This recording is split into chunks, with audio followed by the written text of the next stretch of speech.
We studied about the electrochemistry, और इसमें electrochemistry में मैंने आपको 2 पार्ट दिए थे।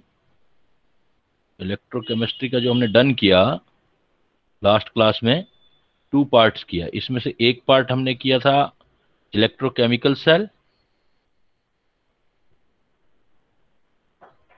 जो ईएमएफ ऑफ सेल कैलकुलेशन की थी। दूसरा एनोड एंड कैथोड पर कौन सी चीज डिपॉजिट होता है और कितना होता है, मतलब इलेक्ट्रोलिटिक सेल।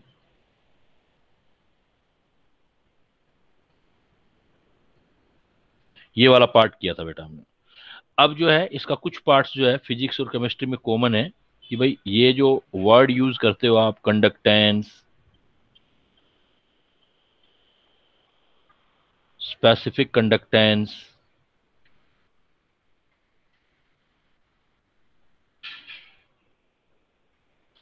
मोलर कंडक्टेंस और इक्विवेलेंट कंडक्टेंस, ये कैसे कैलकुलेट करते हैं और इनमें क्या डिफरेंसेस होता है। किसी भी कंडक्टेंस जो है सारी कंडक्टेंस ही हैं, बस इनका यूनिट से ये डिसाइड होगा कि कौन सी टाइप का कंडक्टेंस आप यूज कर रहे हो। जनरली जो कंडक्टेंस होता है, कंडक्टेंस को हम जी से लिखते हैं। कंडक्टेंस सिंपली कितना फ्लो हो रहा है करंट का, उसको कंडक्टेंस कहते हैं, और जी इज इक्वल टू 1/r होता है। इसलिए इसका जो यूनिट होता है, यूनिट से हम रिकॉग्नाइज करेंगे कि कौन से टाइप की कंडक्टेंस है। जी 1/r है, आर ओम होता है, तो या तो इसको आप ओम इनवर्स बोल देते हो, या ओम का उल्टा उल्टा लिख देते हो महो, या इसका हम एसआई यूनिट साइमंस लिखते हैं, एस से साइमंस, साइमन से एस से रिप्रेजेंट करते हैं। 1 siemens is equal to 1 ohm inverse ही होता है। 1 ohm inverse, that is the conductance. Specific conductance क्या होता है, कोई भी यूनिट वॉल्यूम का ले ले कंडक्टर, कोई ऐसा भी कंडक्टर हो, unit volume. Unit volume mean समझते हो कि 1 सेंटीमीटर लेंथ ले लिया, 1 सेंटीमीटर स्क्वायर, सपोज ये वायर है या सॉल्यूशन है, कुछ भी ले सकते हो। इस वायर का क्रॉस सेक्शन एरिया ले लिया 1 सेंटीमीटर स्क्वायर, और लेंथ ले ली 1 सेंटीमीटर, तो वॉल्यूम तो 1 सेंटीमीटर क्यूब ही हो गया ना, यूनिट वॉल्यूम हो गया। तो ये कितनी, मतलब यहां से फ्लो कितना हो सकता है करंट का, इलेक्ट्रिसिटी का, वो स्पेसिफिक कंडक्टेंस होता है। तो स्पेसिफिक कंडक्टेंस को हम लिखते हैं कापा से, और ये जो फार्मूला होता है kappa is equal to specific conductance लिखते हो, ये जनरल कंडक्टेंस। और जिस सेल के अंदर या जिस भी, मान लो यही आप कंडक्टेंस सेल में भी चेक कर सकते हो, एक सेल में 2 इलेक्ट्रोड लगा करके कितना कंडक्टेंस आ रहा है, इसका यूनिट वॉल्यूम ले लें, तो इसलिए हम इसको बोलते हैं cell constant. G kappa is equal to G into cell constant. Cell constant, cross section area electrode का ए ले लो, दोनों के बीच लेंथ 1 सेंटीमीटर की ले लो, तो वॉल्यूम वापस आपका यूनिट हो जाएगा। तो kappa is equal to G into cell constant, तो kappa into G, cell constant होता है length upon cross section area of electrode, दोनों की बीच का डिस्टेंस कितना है, एल अपॉन ए। तो जैसे कापा का यूनिट निकालना है आपको, तो कापा का यूनिट वैसे देखो आप निकाल सकते हो, जी जो है वो क्या है, ओम इनवर्स है, एल अपॉन ए सेंटीमीटर इनवर्स कर सकते हैं, क्योंकि ये सेंटीमीटर का स्क्वायर, तो यूनिट आप ये भी लिख सकते हो ओम इनवर्स सेंटीमीटर इनवर्स। या आप एसआई यूनिट लिखोगे तो ओम इनवर्स का एसआई यूनिट साइमन्स आ जाएगा, साइमन और मीटर इनवर्स, ये एसआई यूनिट हो जाएगा। आपसे पूछेगा what is the SI unit of specific conductance, ये दे सकते हो। मोलर कंडक्टेंस और इक्विवेलेंट कंडक्टेंस जो होती है वो आप लेमडा, मोलर लेना है तो मोलर ले लो, इक्विवेलेंट लेना है तो इक्विवेलेंट ले लो। ये आपकी जितनी स्पेसिफिक कंडक्टेंस होगी इनटू आप वॉल्यूम से डिवाइड कर दो, क्योंकि ये पर यूनिट वॉल्यूम की कंडक्टेंस कापा हो जाएगी, स्पेसिफिक कंडीशन हो जाएगी पर यूनिट वॉल्यूम का। जितना वॉल्यूम है सेंटीमीटर क्यूब में वॉल्यूम रख दो, तो उससे आप लेमडा आ जाएगा। अब वॉल्यूम, अब आपको मोलेरिटी या कंडक्टेंस निकालनी है, तो जनरल टर्म तो यही हो गया, तो आपके पास जनरल टर्म्स यही हो जाएगा। तो आप इसमें अगर आप मोलर कंडक्टेंस लिखना चाहते हो तो इसको चेंज कर दो, मोलर कंडक्टेंस आ जाएगा kappa into 1000 upon molarity, M लिख देना, एम मतलब मोलरिटी। और अगर आपको इक्विवेलेंट कंडक्टेंस लेना है, तो इक्विवेलेंट कंडक्टेंस है तो कापा इंटू 1000, वो वैसा ही आएगा, नीचे नॉर्मेलिटी कर देना, नॉर्मेलिटी हो जाएगा। तो इस टाइप से आप मोलर कंडक्टेंस भी निकाल सकते हो। तो इसका फार्मूला यूनिट जो आ जाएगा ओम इनवर्स, जैसे होता है आपका ओम इनवर्स, तो ये ओम इनवर्स सेंटीमीटर तो इनवर्स होता ही है, तो ये आ जाएगा ओम इनवर्स सेंटीमीटर स्क्वायर पर मोल,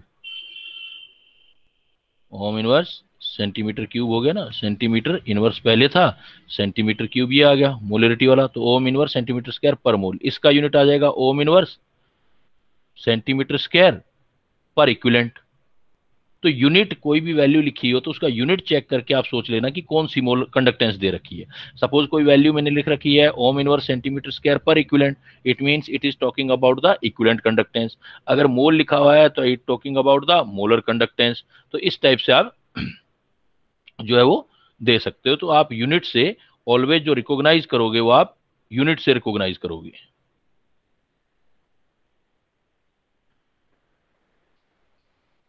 और आगे अगर आपको कन्वर्ट करना हो तो देखो, आपकी molar conductance is equal to, last class में ही बताया होगा मैंने, मोलर कंडक्टेंस पहले निकाल लो, शायद आपको नहीं बताया, दूसरी क्लास में बताया। Molar conductance is equal to होता है equivalent conductance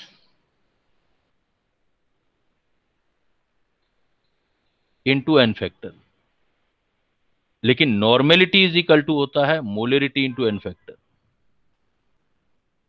N is equal to M n, छोटा एन, मन मन बहुत छोटा आता है, छोटा एन एम के साथ आएगा। Normality is equal to molarity into N factor. इसमें molar conductance is equal to equivalent conductance into N factor. इसमें दूसरी जो दो चार चीजें हैं वो डिस्कस की जाती हैं कंडक्टेंस पर आपकी,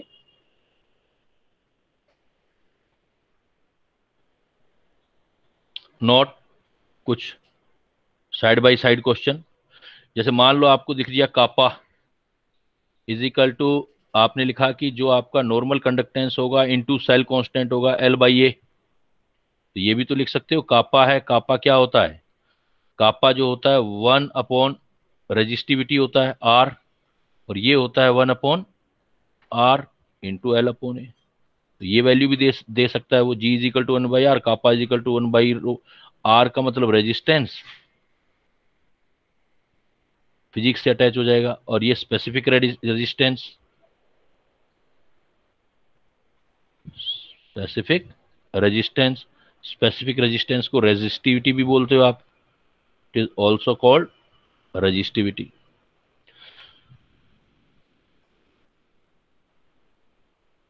नेक्स्ट जो इससे रिलेटेड आपसे पूछ सकता है, इस पर इफेक्ट्स पूछ सकता है, इफेक्ट ऑफ डाइल्यूशन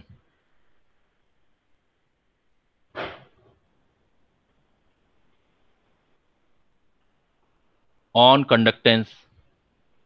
अगर कोई कंडक्टर है, कंडक्टेंस कर रहा है, तो कंडक्टेंस पर डाइल्यूशन, अगर उसका सॉल्यूशन बना के उसमें वाटर बढ़ाते जाएं तो कंडक्टेंस पे क्या इफेक्ट आएगा। तो इसमें आपको ध्यान रखना है, अगर आपके पास स्पेसिफिक कंडक्टेंस है ऑन डाइल्यूशन, अगर आपके पास स्पेसिफिक कंडक्टेंस है कापा है, तो कापा तो डिक्रीज होगा, लेकिन जो मोलर या इक्विवेलेंट कंडक्टेंस है लेमडा एम और लेमडा इक्विवेलेंट कंडक्टेंस इंक्रीज होंगी। तो आपसे पूछा जाए कि डाइल्यूट करने पर किस कंडक्टेंस पे क्या इफेक्ट होगा, देन आप बोलोगे kappa will be decrease, specific conductance decrease होगी, लेकिन मोलर और इक्विवेलेंट कंडक्टेंस होंगी वो आपकी इंक्रीज होंगी। इसमें मोलर कंडक्टेंस जो आपकी इंक्रीज हो रही है, तो वो कैसे इंक्रीज होंगी, फिर ये आप देखोगे कि ये इंक्रीज दो टाइप का होगा। ये जो आप इंक्रीज भी देखोगे, आपके पास स्ट्रॉन्ग इलेक्ट्रोलाइट है या वीक इलेक्ट्रोलाइट है। अगर आपके पास स्ट्रॉन्ग इलेक्ट्रोलाइट है, फॉर स्ट्रॉन्ग इलेक्ट्रोलाइट, तो आप इनकी कंडक्टेंस ग्राफ से चेक कर सकते हो इलेक्ट्रोलाइट। और इसके लिए ग्राफ जो होता है मोलर या जो भी इक्विवेलेंट कंडक्टेंस है is equal to lambda infinite या लेमडा जीरो बोलते हो आप, माइनस बी रूट सी।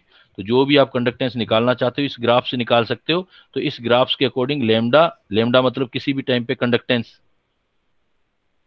कंडक्टेंस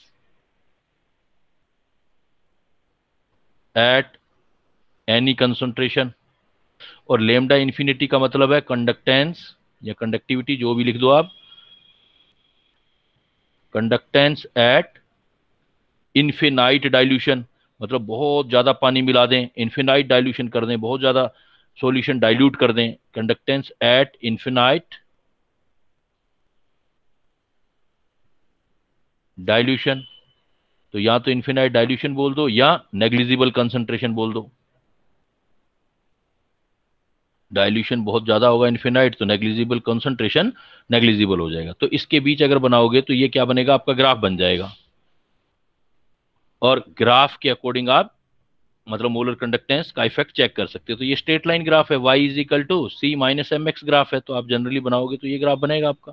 भाई यहाँ से लेमडा चेक कर रहे हैं, और lambda it should be keeped in mind this graph is between in the conductance and root of concentration, not direct concentration, root of concentration.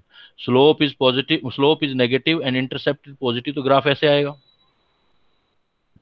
तो हम क्या करेंगे, यहाँ पर डिफरेंट टाइप की कंसंट्रेशन का स्क्वायर रूट नोट करते जाएंगे और ऐसे ऐसे उसकी कंडक्टेंस चेक करते जाएंगे। और मान लो आपको डायरेक्ट बढ़ाना है तो यहाँ से यहाँ बढ़ा लोगे, यहाँ पहुंच जाओगे तो अप्रोक्सीमेट कंसंट्रेशन जो हो गया नेग्लिजिबल जीरो हो गया, तो ये लैम्डा नोट की वैल्यू आ जाएगी। बट ये किसके लिए होगा, स्ट्रॉन्ग इलेक्ट्रोलाइट के लिए। और इसलिए ये जो इक्वेशंस होती है इसको बोलते हैं डिब्बे हक्कल, डिब्बे हक्कल ओनसेगर इक्वेशन। तो आपसे पूछा जाएगा स्ट्रॉन्ग इलेक्ट्रोलाइट जो होता है उनका कंडक्टेंस ग्राफ से कैसे निकाल सकते हो, आप बोलोगे डिब्बे हक्कल ओनसेगर इक्वेशन से निकाल सकते हैं। और इसके कैसे निकाल सकते हो, ग्राफ को एक्स्ट्रा प्लॉट कर दो, आप यहां से ऐसे खींच दो, जो यहां मिल जाएगा तो आप कंडक्टेंस निकाल सकते हो। सो हम कह सकते हैं कि लेमडा इन्फिनिटी मतलब conductance at infinity dilution can be calculated,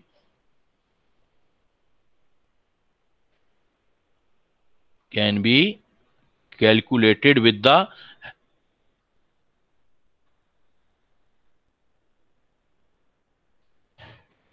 lambda infinity can be calculated from, with की वजह से करूँ, फ्रॉम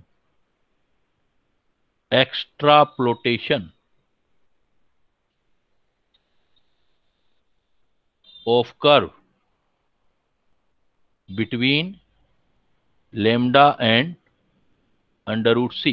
लेमडा और अंडर रूट सी वाले ग्राफ को आगे तक खींच के ले जाओ, जहां वो पहुंच जाएगा यहाँ पर, तो यहाँ कॉन्सेंट्रेशन जीरो हो जाएगा और यहाँ इन्फिनिटी डायल्यूशन आपका कैलकुलेशन हो जाएगा। But it is not true for weak electrolyte. एक पार्ट स्ट्रॉन्ग इलेक्ट्रोलाइट है, एक आपके पास वीक इलेक्ट्रोलाइट है। तो वीक इलेक्ट्रोलाइट में देखो कैसे, मैंने दो चीजें बताई थी भाई, कंडक्टेंस इंक्रीज तो होगा लेकिन ये इंक्रीज जो है दोनों जगह एक जैसा नहीं होगा बेटा। स्ट्रॉन्ग इलेक्ट्रोलाइट में तो स्ट्रेट लाइन में इंक्रीज होगा, लेकिन वीक इलेक्ट्रोलाइट होगा तो वीक इलेक्ट्रोलाइट के लिए ऐसा नहीं होगा। वीक इलेक्ट्रोलाइट में फॉर वीक इलेक्ट्रोलाइट जैसे एसिटिक एसिड वगैरह जो होते हैं, वीक इलेक्ट्रोलाइट में आप कंडक्टेंस इंक्रीज करोगे, ग्राफ बनाओगे लेमडा अंडर रूट सी, आपका आना ऐसे ग्राफ चाहिए था स्ट्रेट लाइन, लेकिन वो ऐसे आएगा, बढ़ेगा और कंडक्टेंस तेजी से ऐसे बढ़ जाएगा, ऐसे आ जाएगा ग्राफ। तो ऐसे आ जाएगा तो इसको टच नहीं कर पाएगा। तो वीक इलेक्ट्रोलाइट्स के लिए हम फिर ग्राफ से नहीं निकाल सकते इसको। फॉर वीक इलेक्ट्रोलाइट ये लाइन इधर टच नहीं कर सकती, तो वीक इलेक्ट्रोलाइट के लिए आप ग्राफ से ये लेमडा इन्फिनिटी नहीं निकाल सकते। So lambda infinity can not be obtained from graph. तो इसके ग्राफ से नहीं निकाल सकते, तो इसलिए फिर कैसे निकालेंगे इसको, इसको मेजर नहीं कर सकते, इसको हम इंपेरिकल ही निकालेंगे। तो ये कहां से ऑब्टेन होगा, ये कैलकुलेट होगा सिर्फ, कैन बी लेमडा इन्फिनिटी जो वीक इलेक्ट्रोलाइट वाला है कैन बी कैलकुलेटेड बाय एक रूल है कोलराउज रूल। तो कोलराउज रूल से निकालेंगे। तो सिंपली बेटा देखो मैंने क्या बताया, काफी मतलब थियोरेटिकल पार्ट में क्वेश्चन आएगा तो यहां से आएगा। जब हम कोई इलेक्ट्रोलाइट लेते हैं और उसमें डाइल्यूशन पानी मिलाना स्टार्ट कर देते हैं, तो पानी मिलाने पर स्टार्ट करने पर जो कैलकुलेशंस आएंगी, देन जो आपका स्पेसिफिक कंडक्टेंस होगा या कंडक्टिविटी होगी वो डिक्रीज होगी, बट मोलर और इक्विवेलेंट कंडक्टेंस इंक्रीज होगा। मोलर और इक्विवेलेंट कंडक्टेंस इंक्रीज जो होगा वो स्ट्रॉन्ग इलेक्ट्रोलाइट के लिए डिफरेंट वे से इंक्रीज होगा, वीक इलेक्ट्रोलाइट के लिए डिफरेंट वे से इंक्रीज होगा। स्ट्रॉन्ग इलेक्ट्रोलाइट में जो होगा इस इक्वेशन के अकॉर्डिंग होगा इंक्रीज। तो जैसे जैसे इधर चलते जाओगे तो कंसंट्रेशन कम होती जाएगी, मतलब डाइल्यूशन बढ़ता जाएगा।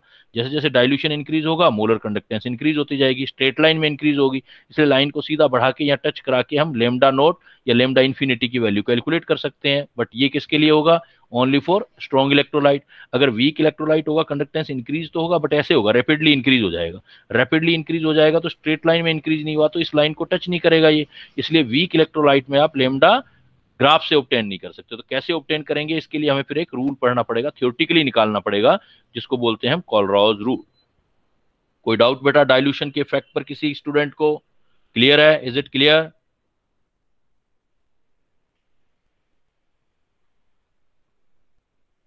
कोई रिप्लाई नहीं कर रहा है बेटा, आज क्या बात है? हाँ क्लियर है ना यहाँ तक? रिप्लाई करते जाओ।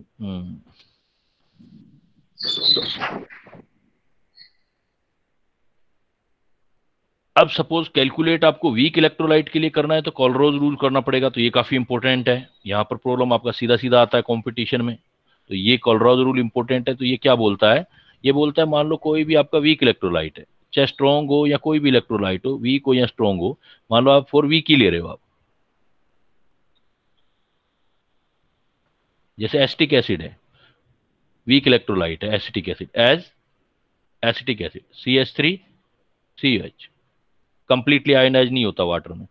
तो आप इसके आयन सोच लो, आप सोचो आयन है इसके CH3CO नेगेटिव और H पॉजिटिव है, CH3CO नेगेटिव और H पॉजिटिव है, तो आप सीधा इनकी अगर कंडक्टेंस आपको पता है तो आप ऐसे करो, इसकी कंडक्टेंस इन्फिनिटी डाइल्यूशन पर या जीरो कंसंट्रेशन पर एसिटिक एसिड का सपोज मोलर कंडक्टेंस निकालना है, तो इज इक्वल टू इस आयन का मोलर कंडक्टेंस इन्फिनिटी पे ले लो CH3CO नेगेटिव, और इस H पॉजिटिव आयन का मोलर कंडक्टेंस इन्फिनिटी पे ले लो, दोनों का डायरेक्ट सम कर दो, एसिटिक एसिड का आपको डायरेक्ट कंडक्टेंस मिल जाएगा। अगर ये डायरेक्ट इनकी वैल्यू कहता है नहीं दे रखी है, तो आप इसको एसिटिक एसिड को जो गिवन है, एक केस तो ये हो जाएगा, केस फर्स्ट तो डायरेक्ट ही निकाल लोगे आप, और एक केस सेकेंड है, सपोज ये आपको गिवन नहीं है कि भाई CH3CO नेगेटिव की कंडक्टेंस नहीं दे रखी, और तो आपको कुछ ऐसे स्ट्रॉन्ग इलेक्ट्रोलाइट दे रखे होंगे, उनको अरेंज करके इसको बना देना है।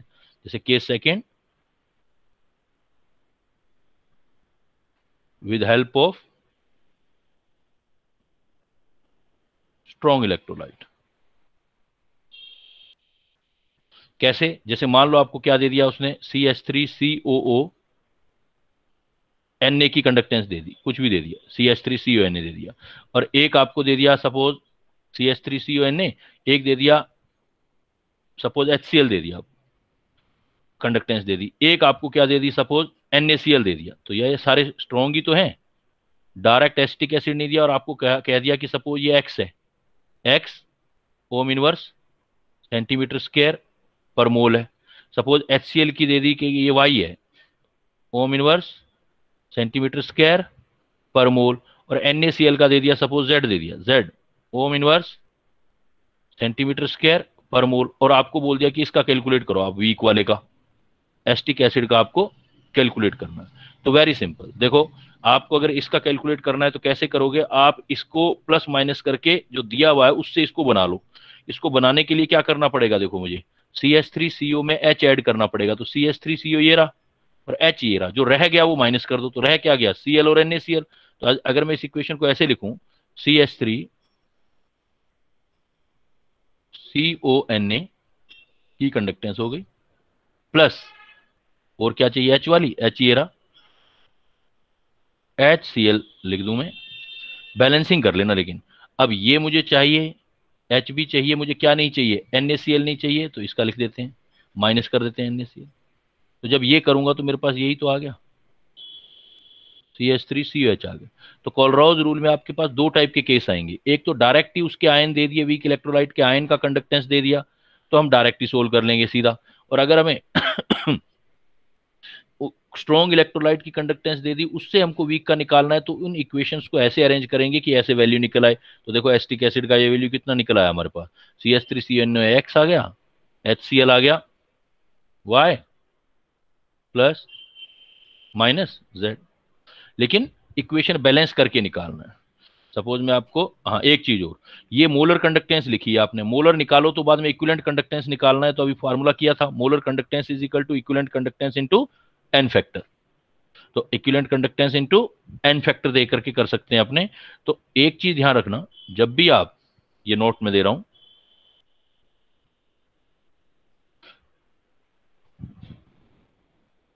If we want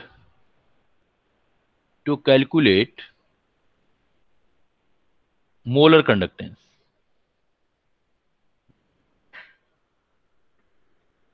molar conductance, then use coefficient. आपको कोफिशिएंट यूज करना है, कैसे,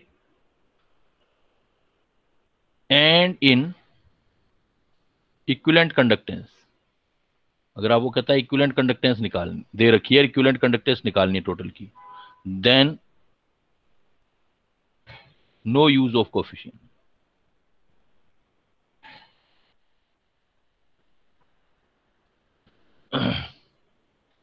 what does he want to say, तो देखो क्या कहना चाहता है। सपोज मेरे पास ये एज एग्जांपल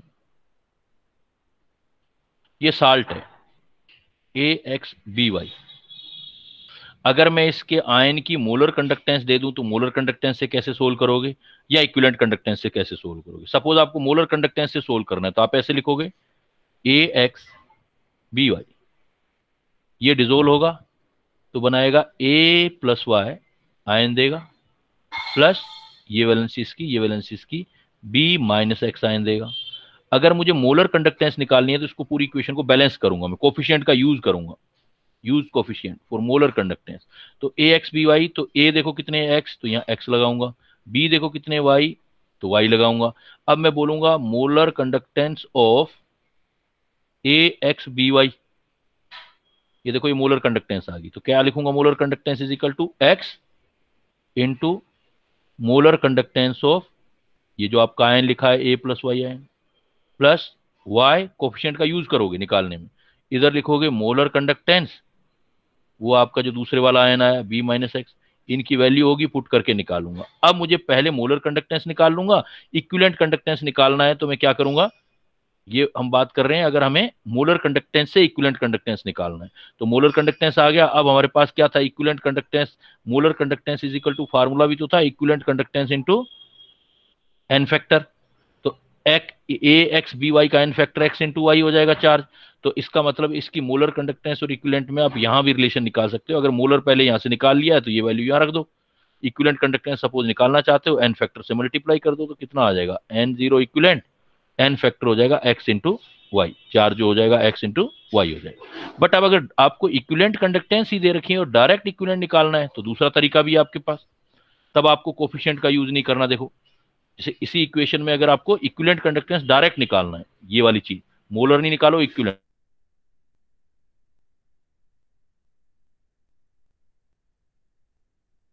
डायरेक्ट आप लिखोगे इक्विवेलेंट कंडक्टेंस। अगर ये डिपेंड करेगा क्वेश्चन में क्या गिवन है, आपको डायरेक्ट इक्विवेलेंट कंडक्टेंस आयन के दे रखें तो ये आयन आ जाएगा A+Y, और यहां इक्विवेलेंट कंडक्टेंस जो आ जाएगा आपको जो B-X है उसका। तो यही चीज मैंने लिखा है, if you want to calculate molar conductance then use coefficient, and in equivalent conductance no use of coefficient. वो किस पर डिपेंड करेगा, आपको जो क्वेश्चन गिवन होगा उस पर डिपेंड करेगा। मान लो कोई साल्ट दे दिया आपको, उसकी कंडक्टेंस निकालनी है, अगर उसने उसके आयन की मोलर कंडक्टेंस दे रखी है तो मोलर कंडक्टेंस को उनके कोफिशिएंट से भी मल्टीप्लाई करके आप मोलर कंडक्टेंस निकाल लेना, देन इक्विवेलेंट कंडक्टेंस इस रिलेशन से निकाल लेना। लेकिन आपको इन्हीं आयन की डायरेक्ट आपको इक्विवेलेंट कंडक्टेंस दे रखी है तो इक्विवेलेंट कंडक्टेंस तो फिर सीधा डायरेक्ट सम लगाया जाता है, फिर उसके अंदर कोफिशिएंट की यूज नहीं है और डायरेक्ट इक्विवेलेंट कंडक्टेंस आ जाएंगे। इससे बाद में मोलर कंडक्टेंस में कन्वर्ट करना है तो वापस यही फार्मूला यूज कर लो। क्लियर।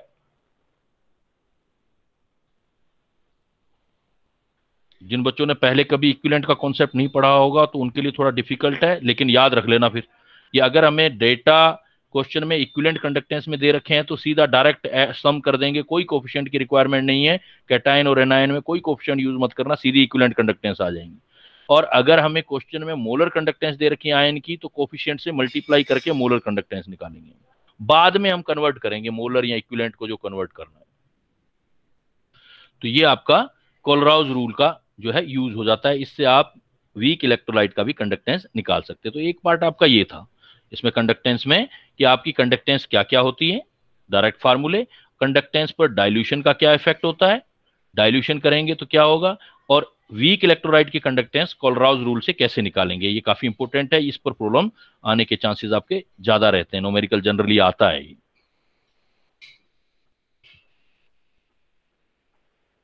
अपने नॉलेज क्लाउड के लिए ध्यान रखना, सबसे ज्यादा कंडक्टेंस जो मैक्सिमम कंडक्टेंस है, maximum conductance H positive ion का है, सबसे ज्यादा जो होता है वो H positive ion conductance show करता है। सेकंड मैक्सिमम कंडक्टेंस जो है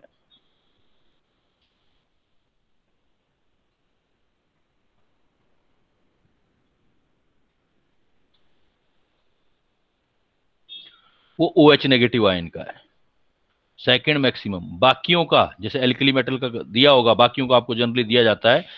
एल्कली मेटल जो होता है, alkali metal, for alkali metal in aqueous solution, ये काफी बार पूछा हुआ क्वेश्चन है, आता रहता है। For alkali metal in aqueous solution, अगर आपके पास एक्वस सॉल्यूशन है तो जो कंडक्टेंस है इंक्रीज डाउन द ग्रुप होगा। ध्यान रखना ये उल्टा होता है, increase down the group. Conductance alkali metal में इंक्रीज होता है सॉल्यूशन के अंदर, एल्कली मेटल का कंडक्टेंस इंक्रीज होता है। कैसे? जैसे आप देखोगे, काफी पॉपुलर एग्जांपल है बेटा ये।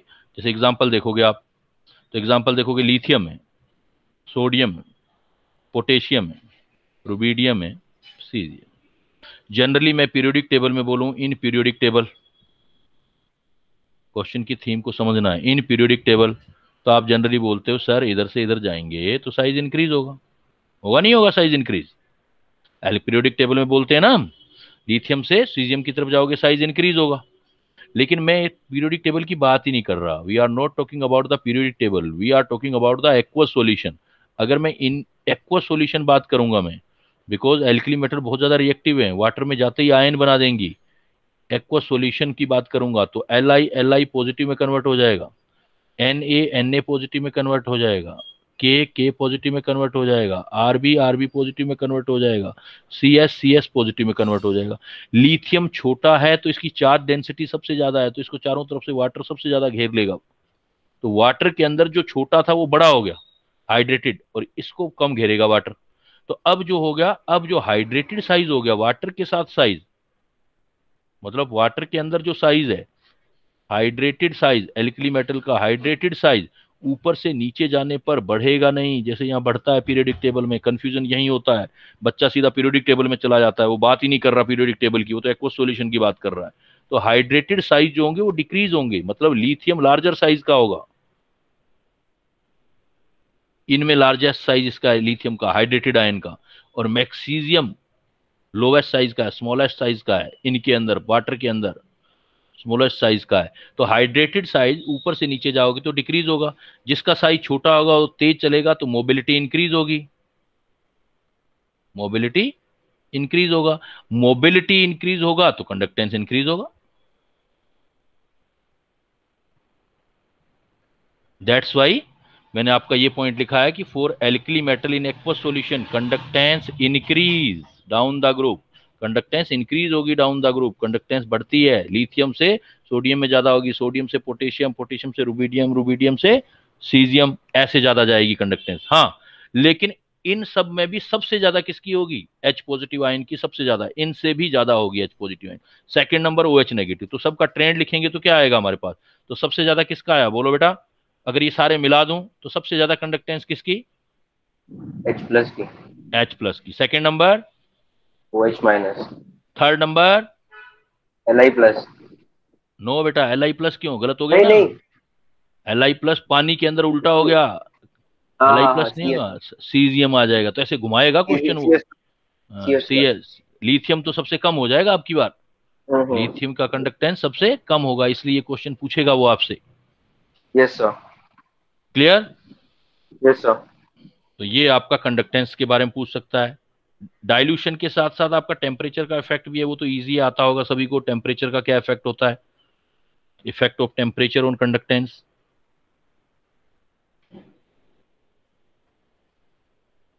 काफी वेटेज वाला चैप्टर है ये, एक क्वेश्चन तो आता ही आता है और एक से ज्यादा भी आ सकते हैं।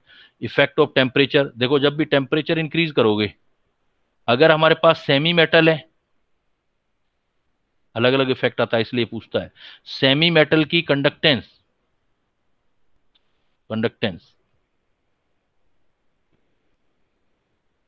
सेमी मेटल है तो इंक्रीज होगी, मतलब मेटलॉइड्स जो होते हैं, लेकिन मेटल है तो डिक्रीज होगी, ध्यान रखना बात।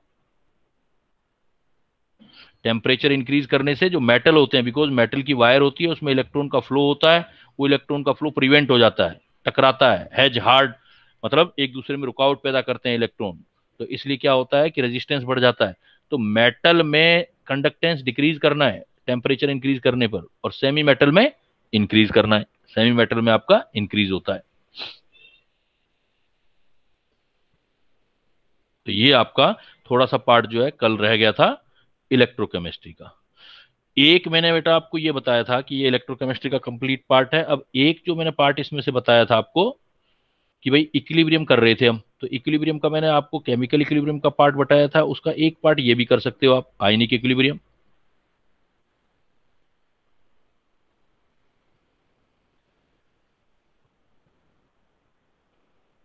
आयनिक इक्विलिब्रियम भी कर सकते हैं। आयनिक इक्विलिब्रियम कुछ नहीं है बेटा, ऐसा स्टूडेंट्स जो होते हैं सिर्फ इससे जो है थोड़ा सा उनको फेस करते हैं, प्रॉब्लम फेस करते हैं, एक्चुअली वो थीम को नहीं समझते। आयनिक इक्विलिब्रियम को आप जैसे केमिस्ट्री पढ़ते हो थियोरटिकली मत पढ़ो, इसको आप कैलकुलेटिव पढ़ो।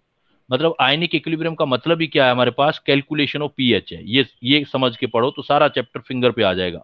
कैलकुलेशन ऑफ पीएच होता है, पीएच की कैलकुलेशन पर बेस्ड है हमारे पास आयनिक इक्विलिब्रियम। इसमें कुछ थ्योरीज हैं।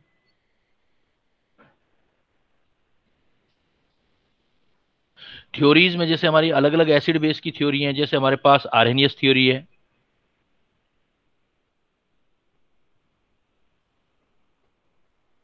जो बाय डिफॉल्ट पूरी केमिस्ट्री में चलती ही रहती है। आर्हेनियस थ्योरी कहता है कि in water in aqueous solution, उसके लिए मस्ट है, सोलवेंट मस्ट है। कहता है एक पानी ले लो आप इन एक्वस सॉल्यूशन, उसमें किसी स्पीसीज को डालो आप, इन एक्वस सॉल्यूशन डालोगे, अगर इन एक्वस सॉल्यूशन में H प्लस आयन इंक्रीज हो गए, मतलब H प्लस आयन दे दिए किसी ने क्या कर दिया, फर्निश्ड मतलब देना H पॉजिटिव आयन, कोई H पॉजिटिव आयन फर्निश कर रहा है एक्वस सॉल्यूशन में, तो वो एसिड है, वेरी सिंपल। और बाय डिफॉल्ट चलता ही रहता है, अगर कोई फर्निश्ड OH नेगेटिव कर रहा है तो इसका मतलब बेस है। लेकिन अगर पानी नहीं हो तो कैसे डिसाइड करेंगे? तो वैसे तो हमारा पूरा चैप्टर वाटर के ऊपर ही चलता है, हमारी थ्योरी तो यही चलती है, लेकिन इसके अलावा भी क्वेश्चन राइज होते हैं कि अगर मान लो वाटर नहीं है तो क्या हम किसी को नहीं बता सकते कौन एसिड है कौन बेस है? या दूसरी बात, चलो सपोज वाटर भी है या वाटर भी नहीं है और H पॉजिटिव या OH नेगेटिव भी नहीं है, तो क्या हम डिसाइड कर सकते हैं वो एसिड बेस होगा? तो इसके लिए अलग अलग थ्योरी दी गई है। फिर दूसरी थ्योरी दी गई है इसके लिए, कहता है इससे नहीं पता लग रहा है तो आप दूसरी थ्योरी लगाओ। सेकेंड थ्योरी क्या है आपका? कहता है उसको लगाओ आप, इसकी सेकेंड थ्योरी है जिसको ऑर्गेनिक में बहुत ज्यादा यूज होती है, इसको बोलते हैं ब्रोंस्टेड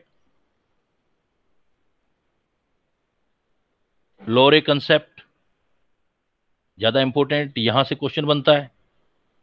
ब्रोंस्टेड लोरी कंसेप्ट ये कहता है वाटर का कोई रिक्वायरमेंट नहीं है, no need of water.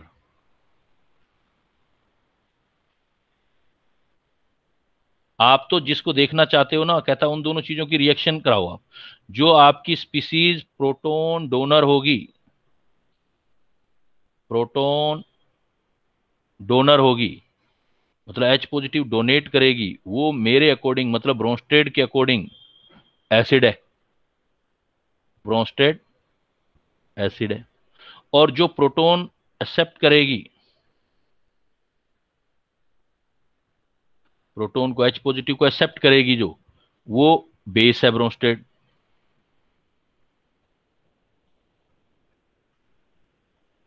Water की कहता कोई रिक्वायरमेंट नहीं है, लेकिन प्रोटॉन लेने और देने का प्रोसेस होगा। जो प्रोटॉन आपको देगा इसका मतलब वो ब्रोंस्टेड एसिड है, और जो प्रोटॉन लेगा इसका मतलब वो ब्रोंस्टेड बेस है। तो ब्रोंस्टेड एसिड और ब्रोंस्टेड बेस जो है, इसके अकॉर्डिंग अब क्या होगा कि जो जब ब्रोंस्टेड एसिड या बेस देगा तो एक प्रोटॉन का जब फर्क आएगा, तो यहां पर पेयर ऑफ स्पीसीज,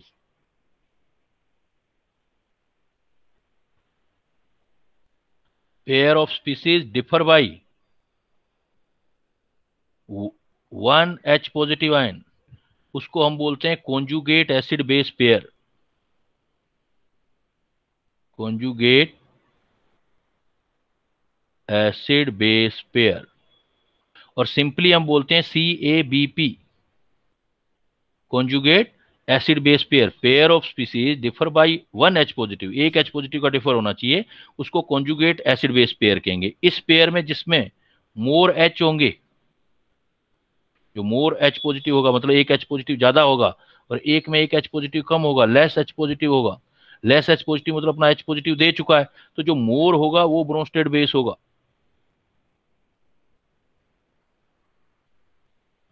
और जो लेस H पॉजिटिव वाला होगा वो ब्रोंस्टेड एसिड होगा पेयर के अंदर। इस थ्योरी के अंदर न्यूट्रलाइजेशन यही प्रोसेस है। कैसे? सपोज हम एग्जांपल्स करते हैं। जनरली जब भी कोई हम रिएक्शन लिखेंगे तो काफी इंपॉर्टेंट रिएक्शन है, और खास करके ऑर्गेनिक तो पूरा ही बेस्ड है इस पर।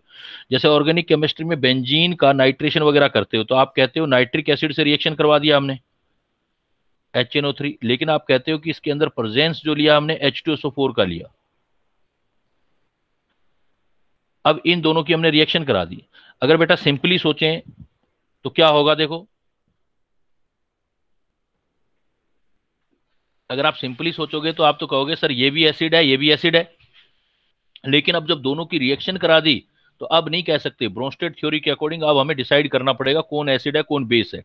तो इसके अंदर एक H पॉजिटिव देगा और एक H पॉजिटिव लेगा। तो जनरली क्या होता है कि जो H पॉजिटिव है, जब नाइट्रिक एसिड और H2SO4 सल्फ्यूरिक एसिड की रिएक्शन कराओगे तो it is proton donor.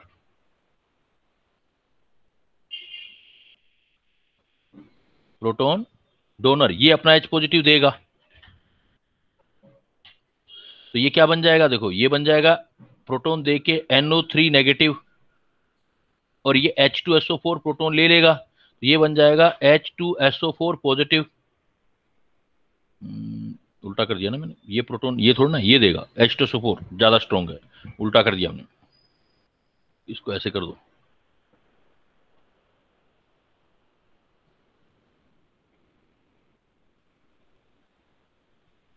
Suppose हमारे पास HNO3 है और H2SO4, तो H2SO4 प्रोटॉन डोनर होगा। Proton donor, H2SO4 proton donor होगा, और ये अपना एक प्रोटॉन देगा इसको H, तो ये प्रोटॉन एक्सेप्टर हो गया।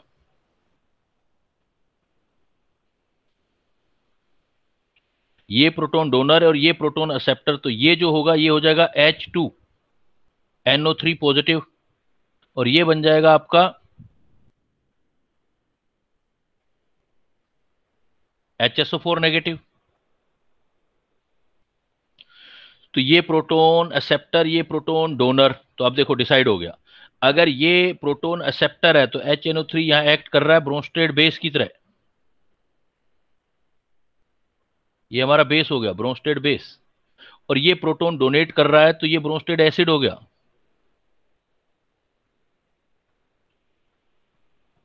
तो HNO3 और H2SO4 का पेयर रखा हो तो आप कहोगे HNO3 बेस की तरह वर्क करेगा, H2SO4 एसिड की तरह। अब एक चीज और देखो, सपोज मैं कंपेयर करता हूं। अब देखो पेयर्स कंपेयर करो आप। अगर आप ये पेयर इसके साथ कंपेयर कर सकते हो आप, और ये वाला इसके साथ पेयर कंपेयर करोगे आप, तो देखो पहला पेयर कंपेयर कर रहा हूं तो वो पहला है HNO3, और जो बना रहा है उसके साथ जो बन रहा है वो बन रहा है H2NO3 पॉजिटिव। तो दोनों में देखो एक H पॉजिटिव आयन का फर्क है। इसका मतलब ये बन गया कॉन्जुगेट एसिड बेस पेयर। ऊपर वाला कॉन्जुगेट एसिड बेस पेयर। अगर रिएक्शन इधर से इधर चेक कर रहे हो, मतलब K 1 से ग्रेटर है तो इधर से इधर चेक करेंगे, K 1 से लेस है तो बैक रिएक्शन चेक करेंगे। अब K ग्रेटर देन 1 है तो इसका मतलब इधर वाले स्ट्रॉन्ग होंगे और इधर रिएक्शन देंगे, तो फर्स्ट वाला हमेशा स्ट्रॉन्ग होगा। लेकिन स्ट्रॉन्ग कैसे करोगे? देखो पहले देखो कॉन्जुगेट एसिड बेस पेयर में एसिड बेस चेक करो, ये लिखा है मैंने, देखो conjugate acid base pair CABP pair, जिसमें हाइड्रोजन लेस है वो ब्रोंस्टेड एसिड, जिसमें ज्यादा है वो ब्रोंस्टेड बेस। तो देखो ये HNO3 H2NO3, इसमें हाइड्रोजन एक है इसमें हाइड्रोजन दो है, तो इसका मतलब ये था आपका एसिड या ब्रोंस्टेड एसिड, और ये उसका कॉन्जुगेट बेस। अगर K का वैल्यू ग्रेटर देन 1 है तो स्टार्टिंग वाला जो होगा वो हमेशा स्ट्रॉन्ग, तो एसिड स्ट्रॉन्ग होगा, कॉन्जुगेट बेस इसका वीक होगा। तो HNO3 H2NO3। ऐसे इधर वाले पेयर को देखो, ये वाला पेयर, इसमें हमारे पास दूसरे पेयर में देखो क्या आया, यहां आया H2SO4। वन स्पीसीज था H2SO4 and second it's counterpart is HSO4 negative. तो ये H2SO4 है, ये HSO4 negative, both are differ only by one H positive ion, it's mean it is also conjugate acid base pair. What is the conjugate acid base pair? Any species, pair of species differ by 1 H positive. तो ये दोनों भी आपके conjugate acid base pair हुए। अब H2SO4 है, इसमें 2 H है, इसमें H है, तो जिसमें H ज्यादा होंगे वो बेस होगा, और जिसमें H कम होंगे इसका कॉन्जुगेट हो गया, ये कॉन्जुगेट एसिड हो गया। और K की वैल्यू ग्रेटर देन 1 है तो स्टार्टिंग वाला हमेशा स्ट्रॉन्ग, तो बेस स्ट्रॉन्ग, तो इसका कॉन्जुगेट बेस वीक हो गया। तो ये एक थ्योरी है जो काफी इंपॉर्टेंट थ्योरी है, जिसके अकॉर्डिंग आप कोई भी रिएक्शन कर सकते हो। इसका यूज क्या होता है, देखो H2NO3 आगे चल के क्या करेगा, ये वाटर को रिलीज कर देगा, और H2O रिलीज होते ही इसमें एक स्पीसीज बनेगी NO2 पॉजिटिव, जो ऑर्गेनिक केमिस्ट्री में आप नाइट्रेशन करते हो, तो ये इलेक्ट्रोफाइल बन जाएगा, जिसको नाइट्रोनियम बोलते हैं हम, बेंजीन की रिएक्शन में बहुत काम आता है नाइट्रोनियम इलेक्ट्रोफाइल। तो नाइट्रोलियम इलेक्ट्रोफाइल बनाने के लिए आपको HNO3 के साथ H2SO4 डालना पड़ता है, और ब्रोस्टेड कंसेप्ट से आप NO2 प्रोड्यूस करते हो। क्लियर बेटा? किसी को डाउट पूछ सकता है, काफी इंपॉर्टेंट कॉन्सेप्ट है ये। एनसीईआरटी ने तो एक लाइन लिख के छोड़ दी है बस, Bronsted Lowry concept, proton donor proton acceptor, लेकिन क्वेश्चन बहुत बनेंगे यहां पर। Is it clear? Yes sir. इस पर और क्या प्रॉब्लम आ सकते हैं, बिकॉज इंपॉर्टेंट है तो कुछ और प्रॉब्लम भी बना सकते हो आप। वो किस तरीके से आएंगी, देखो कई बार ऐसा नहीं होता है कि जो फार्मूले में दिख रहा है वही हो, आपको एसिड बेस चेक करने पड़ते हैं। जैसे नोट नंबर 1, अगर मेरे पास, आपको याद हो फॉस्फोरस वाली सीरीज, मैंने आपको एग्जांपल बताए थे H3PO4, इसका नाम था फॉस्फोरिक एसिड। एक बेटा मैंने आपको बताया था H3PO3, स्टार्टिंग फर्स्ट चैप्टर जब हमने किया था, एन फैक्टर निकालना सिखाया था जब मैंने, तो H3PO3 को हमने बोला था फास्फोरस एसिड।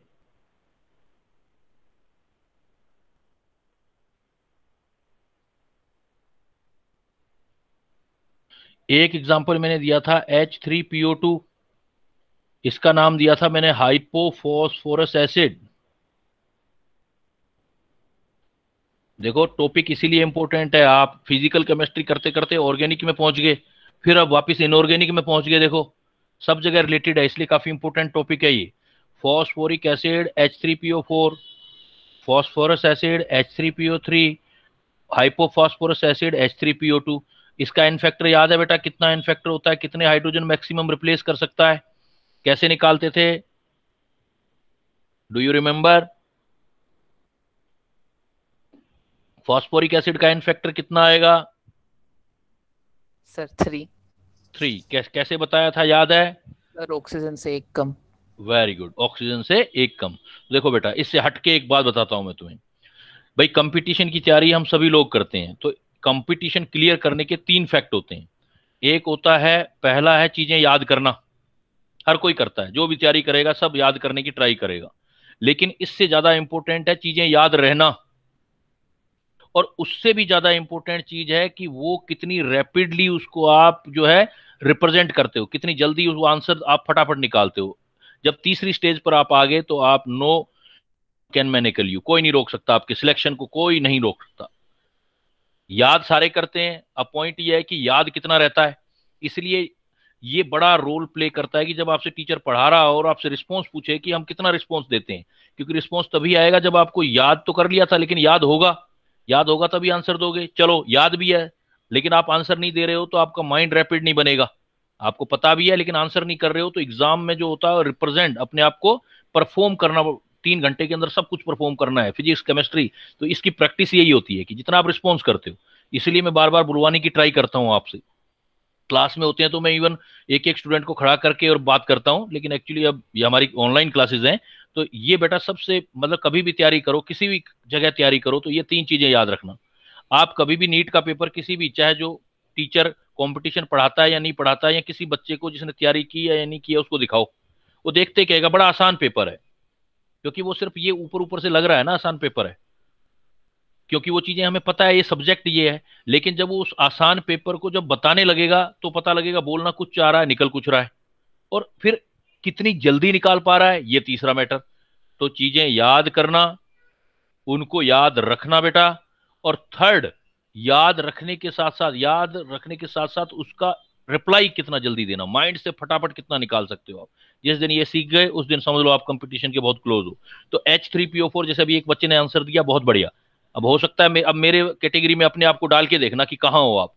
भाई H3PO4 का मैंने एन फैक्टर पूछा, उस बच्चे ने फटाफट बताया 3। मैंने पूछा कैसे आया बेटा, उसने कहा सर आपने बताया था जितने ऑक्सीजन हो उससे एक कम कर लेना। क्लियर।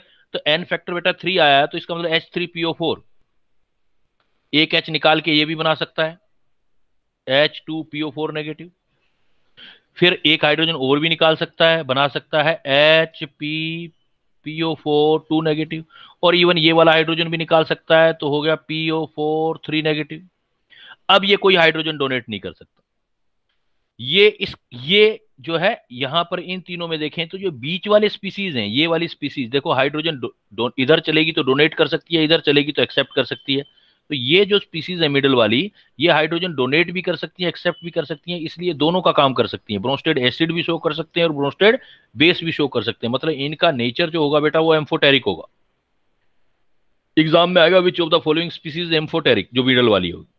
इधर आ जाओ, देखो H3PO3। अब मुझे बताओ एन फैक्टर क्या होगा H3PO3 का, क्या एन फैक्टर बोलेंगे,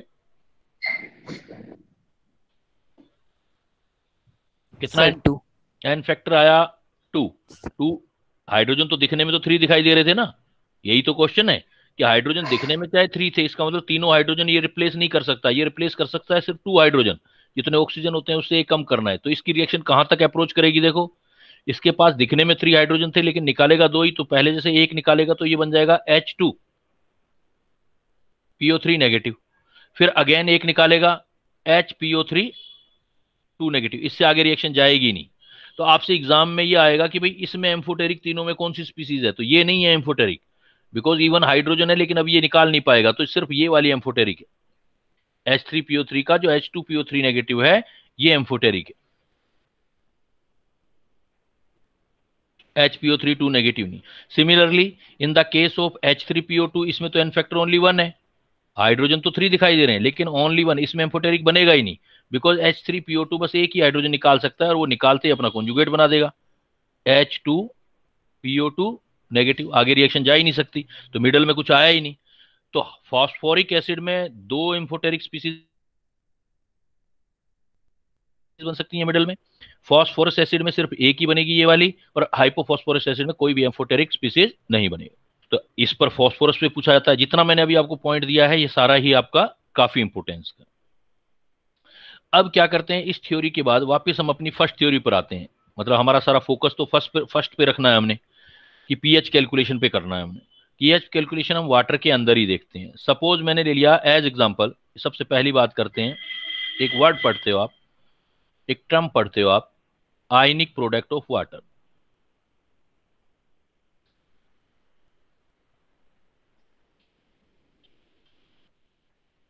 इसका मतलब है वो एक वाटर सोलवेंट को प्रैक्टिकली सोच रहा है। अगर हम वाटर ले लेते हैं तो वाटर जो है वो H2O है, मतलब HOH है, और ये एक वीक इलेक्ट्रोलाइट है, मतलब आयोनाइज बहुत ही कम होता है, वीक इलेक्ट्रोलाइट। स्टडी कहती है कि अगर हम 25 डिग्री सेल्सियस टेम्परेचर पर नोट करें, इट मींस रूम टेम्परेचर पर स्टडी करें, तो वाटर बहुत ही कम आयोनाइज्ड होगा, बहुत कम जाएगा इधर, और बहुत कम H पॉजिटिव, और जितने H बनाएगा पॉजिटिव उतने ही OH नेगेटिव बनाएगा। और ये H पॉजिटिव जो बनाता है 10⁻⁻7 मोलर बनाता है। अगर इसका 1 मोलर ले लें तो ये 10⁻⁻7 मोलर बनाता है। अब क्या होगा कि H पॉजिटिव आयन 10⁻⁻7 है, OH भी 10⁻⁻7 है। तो इसलिए हम क्या बोलते हैं कि एक फार्मूला होता है पीएच कैलकुलेशन का, इतना बेसिक तो आपको आता ही होगा। पीएच अगर निकालना है तो negative logarithm of H positive ion होता है, या मुझे POH निकालना है तो उसका मतलब होता है negative logarithm of OH negative ion. तो अगर मैं इसी वाटर का 25 डिग्री सेल्सियस पर पीएच निकालूं तो H प्लस आयन से निकलेगा। PH is equal to minus log 10⁻⁻7। तो सॉल्यूशन तो आ गया, पीएच आ गई 7। इसी टाइम पे POH निकालता हूं तो POH भी उतना ही आ रहा है, देखो माइनस लॉग 10⁻⁻7, तो POH भी 7 आ रही है। तो रूम टेम्परेचर पर क्या स्टोरी बन रही है वाटर के लिए? रूम टेम्परेचर पर पीएच और पीओएच दोनों बराबर आ रहे हैं और वो वैल्यू आ रही है 7। इस टाइम पे पीएच और पीएच दोनों बराबर हैं और वैल्यू 7 है, तो 25 डिग्री सेल्सियस पर 7 पीएच को हम न्यूट्रल पीएच बोलते हैं। मतलब बेटा टेम्परेचर का रोल है, सबसे बड़ी बात न्यूट्रल पीएच। अब न्यूट्रल पीएच इतनी आ गई वाटर में, अगर आपने वाटर में कोई चीज डाल दी और उससे इसकी पीएच 7 से चेंज हो गई, तो वो डिसाइड कर देगी कि वो जो आपने चीज डाली है वाटर के अंदर वो एसिड बिहेव कर रही है या बेस बिहेव कर रही है। अगर पीएच 7 से ऊपर हो गया तो वो बेस हो जाएगा, 7 से नीचे हो गया तो वो एसिड हो जाएगा। लेकिन ऐसा होगा किस पर? बाय डिफॉल्ट रूम टेम्परेचर पर। तो इसलिए हम बोलते हैं कि पीएच अगर 7 होती है तो इसका मतलब वो सब्सटेंस जो है न्यूट्रल पीएच शो कर रहा है। अगर पीएच 7 से कम होगी तो वो एसिड हो जाएगा, अगर पीएच 7 होगी तो न्यूट्रल सब्सटेंस हो जाएगा वो, अगर पीएच 7 से ज्यादा होगी तो वही सब्सटेंस बेस हो जाएगा। लेकिन ये सब किस पीएच पर होगा? एट पीएच 7 पर, at 25 degree Celsius. 25 degree Celsius पर पीएच न्यूट्रल पीएच 7 होती है। लेकिन ये न्यूट्रल पीएच टेम्परेचर के साथ बेटा चेंज हो सकती है, ध्यान देना। अब आ रही है क्वेश्चनिंग आपके लिए। न्यूट्रल पीएच टेम्परेचर के साथ चेंज हो सकती है, that is the competition, that is not cramming कि हमेशा हम यही कहते रहे। वो जो कहते रहे हैं वो आधी बात थी, आज तक आधी बात याद की हुई थी कि न्यूट्रल पीएच 7 होती है। पूरी बात यह है कि न्यूट्रल पीएच 7 होती है 25 डिग्री सेल्सियस पर। अगर टेम्परेचर चेंज करोगे, देखो टेम्परेचर बढ़ाओगे तो इक्विलिब्रियम आगे जाएगा, केमिकल इक्विलिब्रियम पढ़ा है, तो इसकी कंसंट्रेशन बढ़ने लगेगी, माइनस में पावर बढ़ने लगेगी, तो पीएच जो होगी वो डाउन जाने लगेगी। Suppose at 90 degree Celsius, example लेता हूं, मैंने एक प्रैक्टिकल किया और एट 90 डिग्री सेल्सियस पर स्टडी किया। मैंने 90 डिग्री पर स्टडी किया तो मैंने वाटर का आयोनाइजेशन देखा, पहले के कंपैरिजन में थोड़ा बढ़ गया, एच पॉजिटिव बढ़ गया, 10⁻⁻6 मोलर हो गया,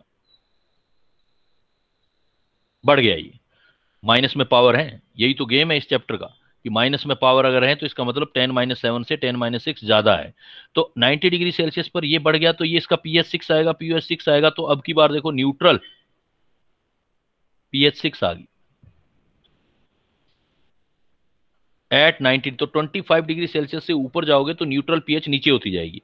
अब मेरे पास सपोज जो भी कोई मटेरियल 90 डिग्री सेल्सियस पर होगा और उस टाइम पे जिसकी पीएच 6 से कम होगी वो एसिड है अब, और 6 से ज्यादा होगी तो वो बेस है अब। तो अगर मेरे पास 90 डिग्री सेल्सियस पर, मेरे क्वेश्चन का आंसर देना,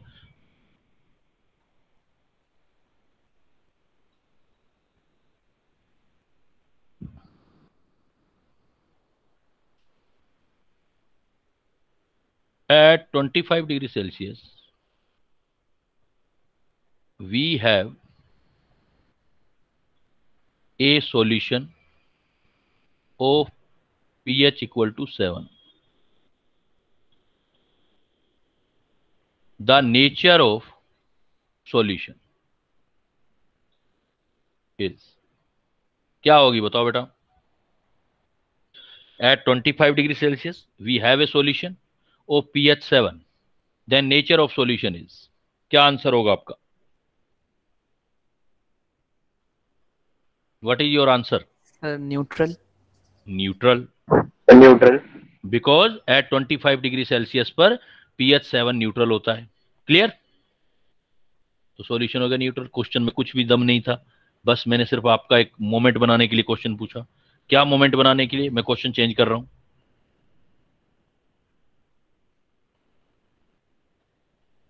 अब किसी को नॉलेज होता नहीं होता वो सब यही आंसर देते। अब नॉलेज की बात आ गई। एट 90 डिग्री सेल्सियस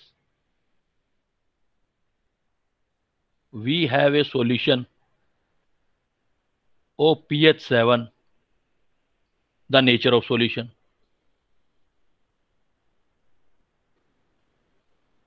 इज, बताओ क्या होगा बेटा?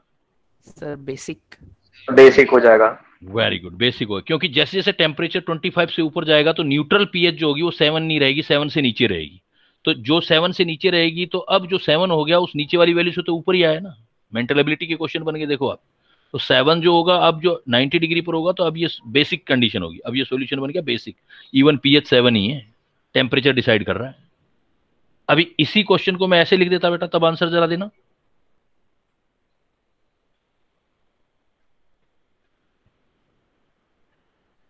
At 0 degree Celsius, we have a solution of pH 7. The nature of the solution is, tell me, temperature is 0 degree Celsius and we have a solution of pH 7. Then the nature of solution, सोचो जरा आप, अब इसके बारे में नहीं बताया, अब आपको सोच के बताना क्या आंसर होगा।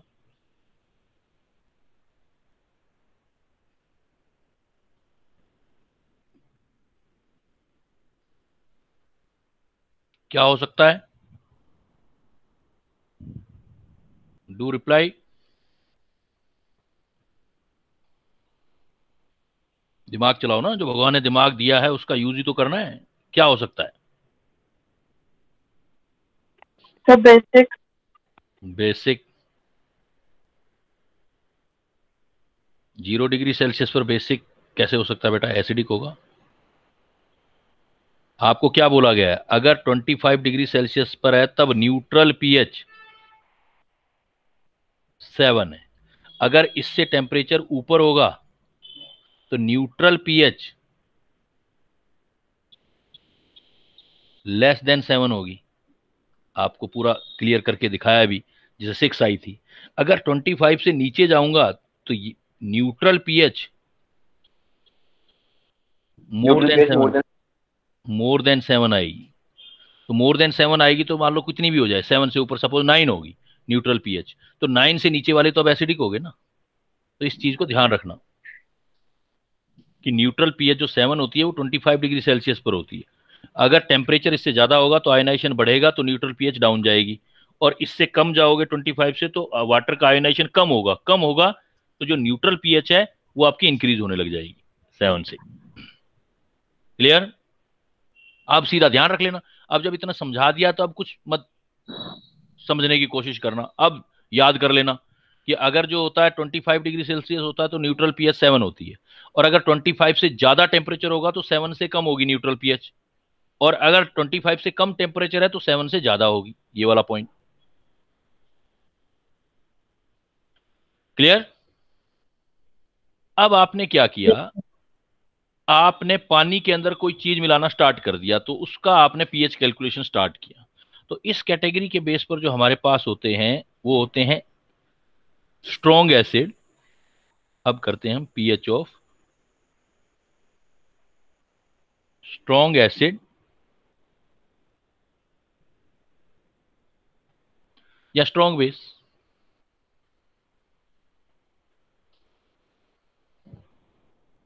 स्ट्रॉन्ग एसिड और स्ट्रॉन्ग बेस। देखो आपको मैं इसमें पहले तो ये याद कर लो कि स्ट्रॉन्ग एसिड कौन से होते हैं, कुछ नाम याद कर लो ज्यादा इंपॉर्टेंट वाले, जैसे HCl, HNO3, H2SO4। इनको हम स्ट्रॉन्ग एसिड कैटेगरी में रखेंगे। HClO4, ये स्ट्रॉन्ग एसिड होंगे। स्ट्रॉन्ग बेस फर्स्ट और सेकंड ग्रुप वाले, जैसे एल्कली मेटल तो KOH, NaOH, इन कैटेगरी को कैल्शियम हाइड्रोक्साइड, फर्स्ट और सेकंड ग्रुप वालों को स्ट्रॉन्ग बेस रखेंगे। पहला तो आइडिया ये होना चाहिए कि स्ट्रॉन्ग एसिड होते कौन से हैं और स्ट्रॉन्ग बेस कौन से होते हैं। दूसरा हिंट ये आपके पास अगर डायरेक्ट दे रखा है तो H प्लस आयन मतलब molarity of H plus ion, molarity of H positive ion को हम बोलते हैं H plus ion, equal to होगा नॉर्मेलिटी ऑफ गिवन, चाहे स्ट्रॉन्ग एसिड है, बेस होगा तो OH नेगेटिव आयन है। H पॉजिटिव आयन इतना और OH नेगेटिव आयन की मोलरिटी भी normality of given strong base.